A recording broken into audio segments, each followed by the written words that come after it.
Hi, Molly's കിച്ചണിലേക്ക് സ്വാഗതം. അപ്പോൾ നിങ്ങളെല്ലാം സുഖമായിട്ടും സേഫായിട്ടൊക്കെ ഇരിക്കുന്നു എന്ന് വിചാരിക്കുന്നു. എന്തൊക്കെയാണ് വിശേഷങ്ങൾ? ഞാനും സുഖമായിട്ടൊക്കെ ഇരിക്കുന്നു. പിന്നെ ഓരോ സ്ഥലത്ത് പെരുമഴ കാരണം സ്കൂളുകളിൽ പോലും പഠിത്തം നടക്കുന്നില്ല. എന്തെല്ലാം പ്രശ്നങ്ങളാണ് നടക്കുന്നത്. നമ്മുടെ നാട്ടിലും മഴയെന്ന് പറഞ്ഞാൽ കുട്ടികൾക്ക് പഠിക്കാൻ പോകാൻ തന്നെ ബുദ്ധിമുട്ടും അങ്ങനെയൊക്കെയുള്ള ഒരുപാട് ഇതാണ്. പെരുമഴ തുലാവർഷം ഇപ്പം എല്ലാ മാസത്തിലും മഴ തന്നെ. പിന്നെ തുലാവർഷം തുടങ്ങിയപ്പോൾ പറയുകയും വേണ്ട. ഭയങ്കര ഒരു മഴ, നേരവും കാലവും ഇല്ലാത്തൊരു രീതിക്കുള്ള മഴയാണ്. കുഞ്ഞുങ്ങൾക്ക് പഠിക്കാൻ പോകാനും ഒന്നിനും പറ്റാത്ത ഒരവസ്ഥയിലേക്കാണ്. അപ്പോൾ നമുക്ക് 2-3 ദിവസമായിട്ട് മീൻ കിട്ടുന്നില്ല. അങ്ങനെ ഒരു ബുദ്ധിമുട്ടിലാണ്. മഴയുടെ ഒരിത് കൊണ്ട് മീനില്ലാത്തതായിരിക്കും. എന്തായാലും നമുക്ക് മീൻ കിട്ടുന്നില്ല. വലിയ ബുദ്ധിമുട്ടാണ്. ഇപ്പം ആദ്യം കുറേ നാളാവും ഞങ്ങൾ ഉണക്കമീനൊക്കെ വാങ്ങിച്ച് കൂട്ടിയിട്ട്. അങ്ങനെ ഇന്നലെ ഉണക്കമീൻ ഉണക്കമീനാണ് കൂട്ടിയത്. അപ്പം കുറേ നാൾ കൊണ്ട് കൂട്ടാതിരുന്ന് ഉണക്കമീൻ കൂട്ടിയപ്പോഴത്തേക്ക് ഞാൻ ചോറങ്ങനെ കഴിക്കാറില്ല. എല്ലാവരും പറയും നമ്മൾ അരിയാഹാരവും മധുരമൊക്കെ കുറയ്ക്കുമ്പോൾ എന്തായാലും കുറച്ച് വ്യത്യാസം വന്നിട്ടുണ്ട്. ശരീരത്തിനായാലും മുഖത്തായാലും നമ്മുടെ ഒത്തിരി വ്യത്യാസങ്ങൾ വന്നിട്ടുണ്ട്. എനിക്ക് മൊത്തത്തിൽ ഒരുപാട് മാറ്റങ്ങൾ ഉണ്ട്. എനിക്കത് നല്ലോണം അറിയാം. പക്ഷേ 2-3 ദിവസമാകുമ്പോൾ ഒരു നേരമെങ്കിലും നമുക്കൊരു ശകലം ഭക്ഷണം കഴിച്ചില്ല എന്നുണ്ടെങ്കിൽ നമുക്ക് ശരീരത്തിനൊരു തളർച്ച പോലെ ആണ് വരുന്നത്. അപ്പോൾ ഇന്നും ഞാൻ രാവിലെ കോഴി മുട്ട 1-2 മുട്ടയൊക്കെ അപ്പോഴും ചെന്ന് എടുത്തില്ല എന്നുണ്ടെങ്കിൽ കൊത്തി ഉടയ്ക്കുന്നത്. ഞാനിപ്പോൾ ഇല്ലാതിരുന്ന സമയത്ത് ഇതൊന്നും കൃത്യനിഷ്ഠയില്ലാതെയൊക്കെ ആയപ്പോൾ മുട്ട കിട്ടുന്നില്ല. ഞാൻ വന്നപ്പോൾ ഒരു മുട്ടയും ഇല്ലായിരുന്നു. ഞാൻ രാവിലെ 2 റോബസ്റ്റ പഴം കഴിച്ചു. അപ്പം അതൊക്കെ കഴിച്ചിട്ട് കുറച്ച് നേരം ഇരിക്കുമ്പോൾ ഒരു തലകറക്കങ്ങളൊക്കെ തോന്നും. അങ്ങനെ ഞാനിപ്പം അതിൽ നിന്നൊരു ആപ്പിൾ എടുത്ത് കഴിച്ചിട്ടുണ്ട്. ഇതാണിന്ന് കഴിച്ചത്. ഇവിടെ കാപ്പി അപ്പവും ഗ്രീൻ പീസ് കറിയാണ്. ഞാൻ കഴിച്ചിട്ടില്ലെന്ന്. വെള്ളം ആവശ്യം പോലെ വെള്ളം കൊണ്ട് വച്ചിട്ടുണ്ട് കുടിക്കാനായിട്ട്. നമ്മൾ കൂടുതൽ ഒറ്റയടിക്ക് ഇതാക്കുമ്പോഴത്തേക്ക് നമുക്കതിൻ്റേതായ ഒരു ബുദ്ധിമുട്ട് ചില സമയങ്ങളിൽ തൈറോയ്ഡ് കിടക്കുന്നത് കൊണ്ട് ശരീരം തളർച്ചയുണ്ടാവും. അപ്പം നമ്മളെല്ലാം നോക്കിയും കണ്ടും മാത്രമേ ഒറ്റയടിക്കങ്ങ് ഇതാവാൻ പറ്റുള്ളൂ. എന്തായാലും നമ്മൾ അങ്ങനെ ഇത് ചെയ്യുമ്പോൾ നമ്മൾ ശരീരത്തിനാവശ്യമായ വിറ്റാമിൻ അതിനുള്ള ഭക്ഷണം കഴിക്കേണ്ടി വരും. കാര്യം ബദാമൊക്കെ നല്ലതാണെന്ന് പറയും. ബദാമൊന്നും നമുക്ക് കടയിൽ ചെന്ന് ഞാൻ വാങ്ങിച്ചിട്ടുമില്ല ഇതുവരെ. മക്കൾ കൊണ്ടുവന്നപ്പോഴത്തേക്ക് കഴിച്ചു. അതൊക്കെ തന്നെ വളരെ പിന്നെ അമ്മാവി വന്നപ്പോഴത്തേക്ക് കുഞ്ഞിന് സ്കൂളിൽ കൊണ്ടുപോകാനായിട്ട് ബദാമും ഈത്തപ്പഴവും എല്ലാം കൊണ്ടുവന്ന് കൊടുത്തു. അപ്പോഴും വാൽനട്ടും എല്ലാം ഉണ്ടായിരുന്നു. മോൾ കുറച്ച് അധികം തന്ന്. പിന്നെ അതും തിരിച്ചൊക്കെ വെച്ചിരുന്ന് ഞാൻ ഇത് വെള്ളത്തിയിട്ട് രാവിലെ കുടിക്കുമ്പോൾ അതിൽ തിരിച്ചൊക്കെ ഇട്ട് ഞാൻ കുടിക്കുമായിരുന്നു. അങ്ങനെയൊക്കെ ഉള്ളൊരിതാണ്. അല്ലാതെ പിന്നെ ഞാൻ കറുത്ത മുന്തിരി ഇടയ്ക്കിടയ്ക്ക് ഞാൻ പൈസ ഉള്ളപ്പോഴത്തേക്ക് തിരിച്ച് മേടിച്ച് കറുത്ത മുന്തിരി കഴിക്കും.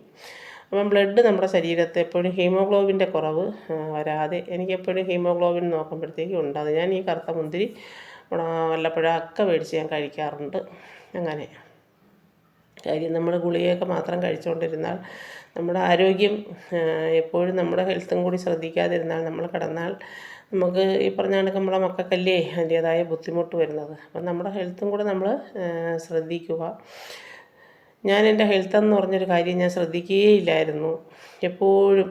അപ്പം ഞാൻ എൻ്റെ മനസ്സിൽ വിചാരിച്ചു, എൻ്റെ കുഞ്ഞുങ്ങളെ ബുദ്ധിമുട്ടിക്കുന്നേക്കാളും നമ്മളെപ്പോഴും നമുക്കുള്ള ഹെൽത്തും കൂടി ഞാൻ ബാക്കിയുള്ള എല്ലാവരും ഇതും ഞാൻ ശ്രദ്ധിക്കും. പക്ഷേ എൻ്റെ ആരോഗ്യമോ എൻ്റെ ഒരു കാര്യങ്ങളും ഞാൻ ശ്രദ്ധിക്കുകയോ ഒന്നും ചെയ്യില്ലായിരുന്നു. ദൈവത്തിൻ്റെ മുന്നിൽ ചെന്നിരുന്ന് തൊഴുതാലും മറ്റുള്ളവർക്കെല്ലാം ഞാൻ പ്രാർത്ഥിക്കും. പക്ഷേ എനിക്കൊരു അർച്ചന നടത്തുകയോ എനിക്ക് നല്ലത് വരണേന്ന് ഞാൻ പ്രാർത്ഥിക്കുകയോ ഒന്നും ചെയ്യാറില്ല. അങ്ങനെയാണ് എൻ്റെ രീതി. അപ്പം എനിക്ക് എല്ലാവരും പറഞ്ഞു തരാറുണ്ട്, സ്വന്തം ആരോഗ്യവും നോക്കി സ്വന്തം കാര്യങ്ങളും കൂടെയൊക്കെ നോക്കി മുന്നോട്ട് പോവുക, അല്ലെങ്കിൽ ആ ഒരു ബുദ്ധിമുട്ടുകളൊക്കെ ഉണ്ടാവും. അതുകൊണ്ട് ആരോഗ്യം ശ്രദ്ധിക്കാതിരിക്കരുത് എന്നുള്ള ഒരിത്. ഞാൻ കൊച്ചിലെ തൊട്ടേ ജോലി ചെയ്യുകയും അതിൻ്റെയൊക്കെ ഒരിത് നോക്കിയതിൻ്റെ ഒരിതൊക്കെ ആണ് ഞാൻ കുഞ്ഞിലേ തൊട്ടേ എനിക്ക് അറിവായി. എൻ്റെ അമ്മയുടെ ഒരു ഇത് ആ ഒരിതൊക്കെ ആയപ്പോൾ തൊട്ടേ കുഞ്ഞു തൊട്ടേ ഞാൻ ജോലി ചെയ്ത് തന്നെയാണ് വളർന്നതും. എന്നെ കൊണ്ടുപോയ വീട്ടിലും ഞാൻ ചെന്ന് ഒരു ദിവസം, അന്നത്തെ ദിവസം അമ്മാവി അതിൻ്റെ ഭർത്താവിൻ്റെ അമ്മ ചോറ് വിളമ്പി എൻ്റെ കയ്യിൽ തന്നിട്ട് നാളെ മുതൽ അടുക്കള ഭരണം എന്നെ ഏൽപ്പിച്ചു. എല്ലാം അന്നൊക്കെ എന്ന് പറഞ്ഞാൽ മിക്സിയോ അങ്ങനെ ഒന്നുമില്ല, ഗ്യാസോ ഒന്നുമില്ല, കല്ലിലരച്ച്. ഹസ്ബൻഡ് ഗൾഫിലായിരിക്കുമ്പോഴും ഞാൻ അങ്ങനെ ഇരിക്കുമ്പോൾ ഒരു ദിവസം എൻ്റെ അമ്മ വീട്ടിൽ പോകുമ്പോൾ അമ്മ ചന്തയിൽ പോയി മീൻ വാങ്ങിച്ചുകൊണ്ട് വന്ന് ആ ഇട്ടുകൊണ്ട് പോണ സാരിയുടെ മണ്ടയിൽ ഒരു തോരത്തൊക്കെ എടുത്തുകൊടുത്ത് ആ കല്ലിൽ, അതും അവിടെ സ്ലാബിന് പൊക്കം കുറവാണ്, കമന്ന് കിടന്നാണ് അരയ്ക്കാനുള്ളത്. അരച്ച് മീൻകറിയൊക്കെ കറി വെച്ച് എൻ്റെ മോനെയും കൊണ്ടാണ് പോകണം. മോനുള്ള സമയമാണെന്ന്, മോളില്ല ആ സമയത്ത്. പോയി കറിയൊക്കെ വെച്ച് ചോറൊക്കെ കഴിച്ചിട്ടാണ് ഞാൻ സന്തോഷമായിട്ട് അവിടെ നിന്ന് വരുന്നത്. അതൊക്കെ ഒരു ഓർമ്മകളാണ്.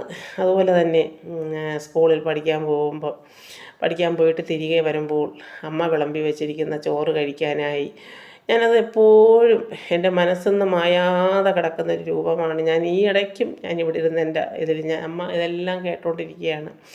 ഈ ഇടയ്ക്ക് ഞാനത് ഇവിടെ ഇരുന്ന് പറഞ്ഞു, നിങ്ങൾക്കൊക്കെ അങ്ങനെ ഓർമ്മയുണ്ടോ?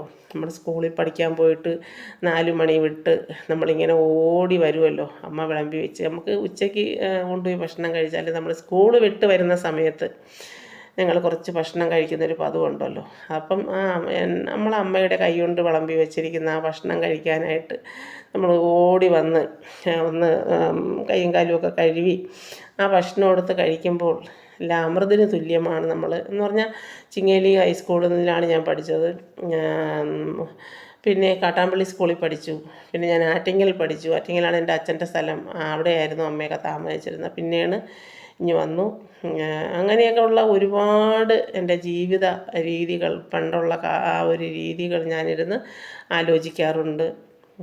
അങ്ങനെ എന്തെല്ലാം ഓർമ്മകളാണോ, അമ്മ ഇനി ഒരു ജീവിതത്തിൽ സ്വപ്നങ്ങൾ മാത്രമാണ്. ഇനി അമ്മ മോളീന്ന് വിളിക്കുന്നതോ അല്ലെങ്കിൽ എനിക്ക് അമ്മയെന്ന് വിളിക്കാനോ ഇനി ജീവിതത്തിൽ പറ്റില്ല. അത് ഒരു ഓർമ്മകൾ മാത്രമാണ്. അത് കണ്ണിരിക്കുമ്പോൾ കണ്ണിൻ്റെ കാഴ്ച അറിയത്തില്ല എന്ന് പറയുന്നത് എത്രമാത്രം ശരിയാണ്. അതുകൊണ്ട് ഞാനിപ്പോൾ കാണുന്നവരിടത്തെല്ലാം എൻ്റെ ഒരവസ്ഥ വെച്ച് ഞാൻ പറയാറുണ്ട്, അമ്മയെ ഒരിക്കലും നമുക്ക് അമ്മ ഇരിക്കുമ്പോൾ നമുക്ക് തോന്നുമോ അങ്ങനെയൊന്നും അല്ല. പക്ഷേ അമ്മ എന്ന് പറയുന്നത് അവിടം ശൂന്യമാവുമ്പോഴാണ് ആ അമ്മയ്ക്ക് എന്തുമാത്രം വിലയുണ്ടായിരുന്നു. അല്ലെങ്കിൽ നമുക്കൊരു സങ്കടമുണ്ടെങ്കിൽ ആ അമ്മ എന്തുമാത്രം വേദനിച്ചിരുന്നു, ആ അമ്മ എന്തുമാത്രം നമ്മളെ ശ്രദ്ധിച്ചിരുന്നു. നമുക്ക് അമ്മ ശ്രദ്ധിക്കുന്നത് കണക്ക് നമ്മളെ മക്കൾ ശ്രദ്ധിക്കില്ല, നമ്മളെ ഭർത്താവ് ശ്രദ്ധിക്കില്ല. നമുക്കാരും ആ സ്ഥാനത്ത് വയ്ക്കാൻ നമുക്ക് ആരും കാണത്തില്ല. പിന്നെ ചില വീടുകളിലൊക്കെ അങ്ങനെയൊക്കെ ഉള്ളവർ കാണുമായിരിക്കും. പക്ഷേ അതിന് പകരം വയ്ക്കാൻ ആരുമില്ല. എനിക്ക് ആ സ്ഥാനത്ത് പ്രതിഷ്ഠിക്കാൻ എൻ്റെ മോനെല്ലാം ചോദിക്കും, മോനെല്ലാ കാര്യങ്ങളും തിരക്കാറും എൻ്റെ എല്ലാ കാര്യങ്ങളും എൻ്റെ മക്കൾ തന്നെയാണ് നോക്കുന്നത്. പക്ഷെ എന്നാലും എൻ്റെ അമ്മയുടെ ഒപ്പം ആ സ്ഥലത്ത് പ്രതിഷ്ഠിക്കാൻ എന്ന് പറഞ്ഞാൽ സുഖമാണോ എന്ന് പറഞ്ഞാൽ മറ്റത് ഞാനൊരു ജോലിക്ക് പോകുമ്പോൾ അമ്മയുടെ ആ ഒരു സങ്കടം, ഞാൻ അതിന് പോകുമ്പോഴുള്ളൊരു ദുഃഖം, ഞാൻ കല്യാണം കഴിഞ്ഞിട്ടും